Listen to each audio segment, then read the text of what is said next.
Hi, Antonio. Hello, Antonio. Good morning, Steve. Good morning, James. Did I see that you just got a new job, Antonio? New Yes, title? I'm at Autoblog now. I knew I picked up on that. Well done, sir. Thank you. So Transformers has been increasingly a big franchise, and the movie has done extremely well so far after just being released. Can you tell us about the movie? Sure. First of all, yeah, we're extremely excited about a great weekend release of the film.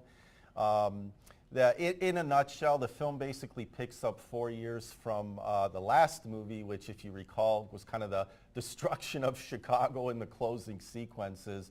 The Autobots have gone into hiding. There's a mercenary that's been sent to essentially rid the Earth of Autobots and robots in general. So a new technology through a new material that's been discovered starts being developed with the idea that that new technology will create a new set of robots that will replace the Autobots. And then the rest, you'll just have to watch the film and find out how that works out, because not everything goes according to plan at that point. Which cars are involved in this movie? Well, I think the one behind Steve here is the first one we should mention. Of course, this being Bumblebee, a Chevrolet Camaro. And when you spend some time with younger audiences, you recognize that the Bumblebee car is actually more famous than the Camaro itself. I mean, it just shows you the great power that this franchise has, and how great and how important it's been to us at General Motors. Another vehicle which I really like from the movie is this little Chevrolet Sonic here. Now, I think this car really highlights the attention to detail and just the lengths that Michael Bay, the director, goes, and how much he looks to us to really kind of assist in that. I mean, look how you're on the inside of this vehicle. This is a movie prop car, but it looks like it really has just come right off the rally track itself. It's really a fantastic, again, level of detail and extremes that Michael Bay goes to, and that's why I think these movies are so popular. Also, we're going to see in this new film the Chevrolet Corvette Stingray, which is a new character by the name of Crosshairs, and also a fleet of Chevrolet Trax. And this shows the kind of global power of this film. The Chevrolet Trax, a very important vehicle for General Motors in Asia and coming to the U.S. market later this year as well.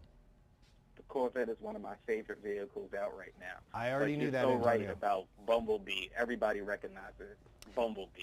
Yeah, I mean, the color itself is practically iconic, so there you go. Yes. This is one of the longest running movie brand relationships in film history. Can you tell us about that?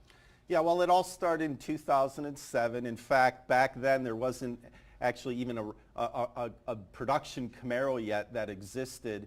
But you know, the iconic yellow Camaro and Bumblebee started at that point. We worked very closely with Michael Bay and the producers in figuring out, you know, what those cars were. And you got to remember, in a film like Transformers, the cars are the star. You know, the cars are the stars.